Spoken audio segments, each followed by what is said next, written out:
फक्त एक वाक्य, फक्त एकच वाक्य आपलं अख्खं आयुष्य बदलून टाकतं.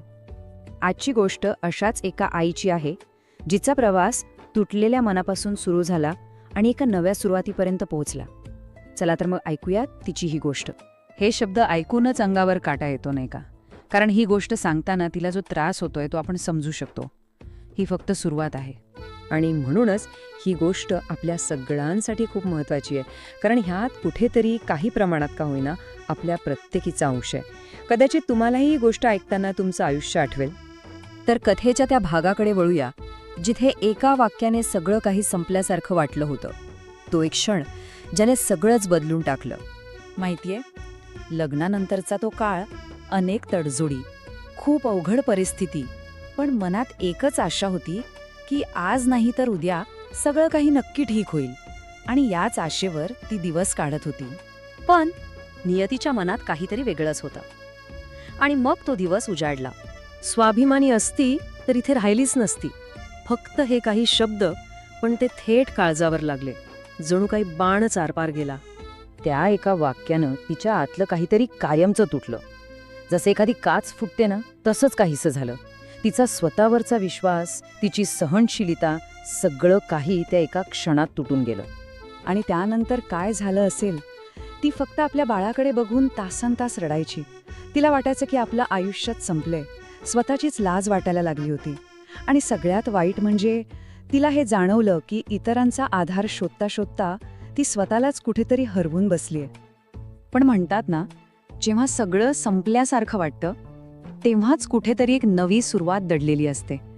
आता आपण त्या क्षणाबद्दल बोलूया, जिथे एका आईची भीतीच तिच्या बदलाचं कारण बनली.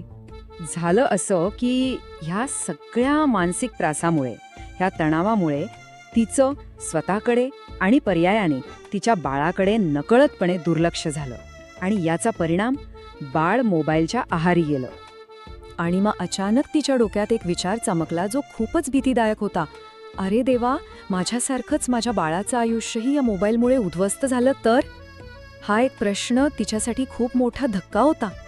आपल्या मुलाच्या भविष्याची ती भीती, ती शब्दात सांगता येण्यासारखी नव्हती. आणि तोच एक विचार तिच्या आयुष्याचा खरा टर्निंग पॉइंट ठरला. तिथून सगळं बदलायला सुरुवात झाली. आणि मग सुरू झाला एक नवीन प्रवास, स्वतःला पुन्हा शोधण्याचा, स्वतःची ओळख निर्माण करण्याचा. आणि याच प्रवासातून जन्म झाला स्मार्ट आईचा.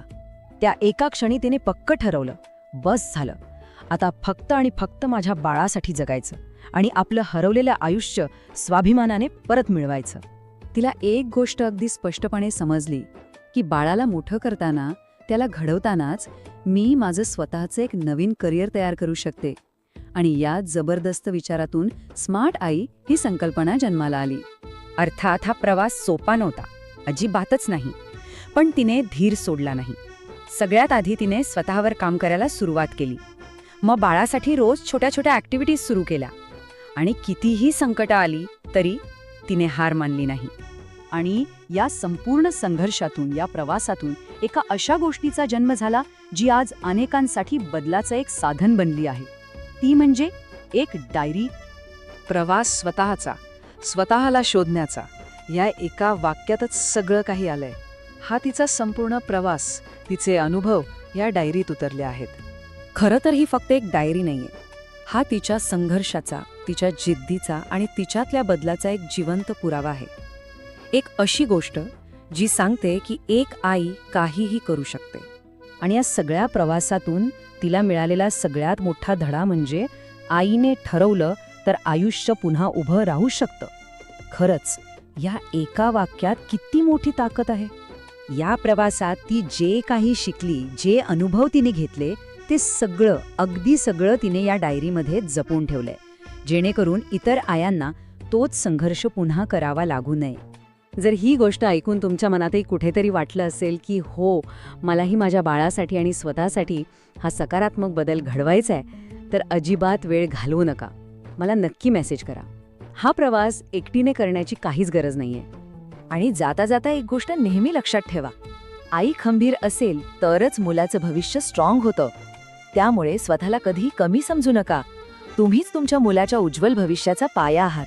चला आजच पहिलं पाऊल उचला.